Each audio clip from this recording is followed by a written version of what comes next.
दोस्तों नमस्कार, आप सभी का स्वागत है। हम इस वीडियो में शब्दालंकार के भेद श्लेष अलंकार को पढ़ेंगे। इससे पहले अनुप्रास और यमक अलंकार का वीडियो बना दिया गया है, डिस्क्रिप्शन में लिंक मिल जाएगा, वहां से देख लीजिएगा। तो चलिए ध्यान दीजिएगा, बहुत ही आसान है, थोड़ा सा बस समझना है। चलिए देखते हैं। श्लेष अलंकार, जहाँ पर एक शब्द का प्रयोग होकर एक से ज़्यादा अर्थ प्रकट हो रहा हो, वहाँ श्लेष अलंकार होता है। श्लेष का अर्थ होता है चिपकना।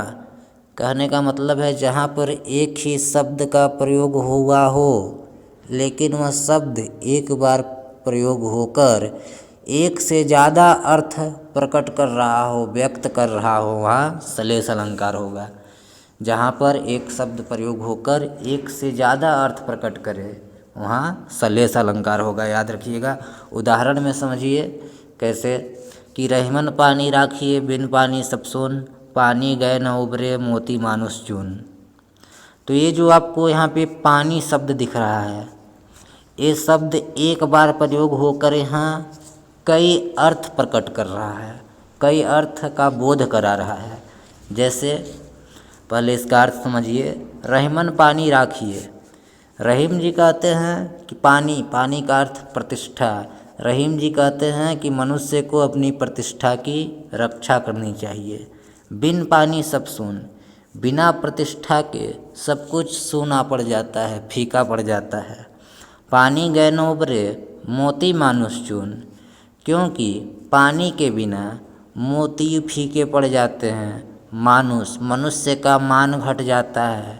चूना, चूना व्यर्थ हो जाता है। अब यहाँ पे समझिएगा कि ये जो पानी है, इस पानी का अर्थ मोती के लिए चमक है कि पानी गए न उबरे मोती, कि मोती का अगर पानी इस, तो यहाँ मोती के लिए पानी का अर्थ क्या हो रहा है? चमक, कि मोतियों की चमक के बिना कोई कीमत नहीं होती।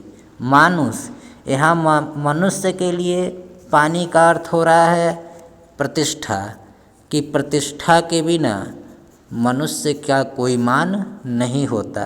और चून, चून का यहाँ पे क्या अर्थ हो रहा है पानी का? चूने के लिए पानी, जल का, कि जल के बिना पानी का कोई महत्व, सॉरी, चूने के बिना पानी का कोई महत्व नहीं रहता। समझ गए होंगे।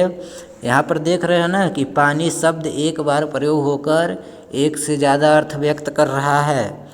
यहाँ पे पानी मोती के लिए चमक का अर्थ प्रकट कर रहा है। मानुष, मनुष्य के लिए प्रतिष्ठा का अर्थ प्रकट कर रहा है। और चून, चूना के लिए पानी का, जल का अर्थ प्रकट कर रहा है। तो हो गया श्लेष अलंकार। समझ गए होंगे। एक और उदाहरण देखिए। सुबरन को खोजत फिरत कभी व्यभिचारी चोर। तो यहाँ जो सुबरन शब्द है, यह एक बार प्रयोग होकर कई अर्थ व्यक्त कर रहा है। जैसे समझिएगा, सुबरन को खोजत फिरत कवि, कि जो कवि होता है वो सुबरन, सुबरन अर्थात सुंदर शब्दों को खोजता रहता है, सुंदर शब्दों की तलाश में लगा रहता है।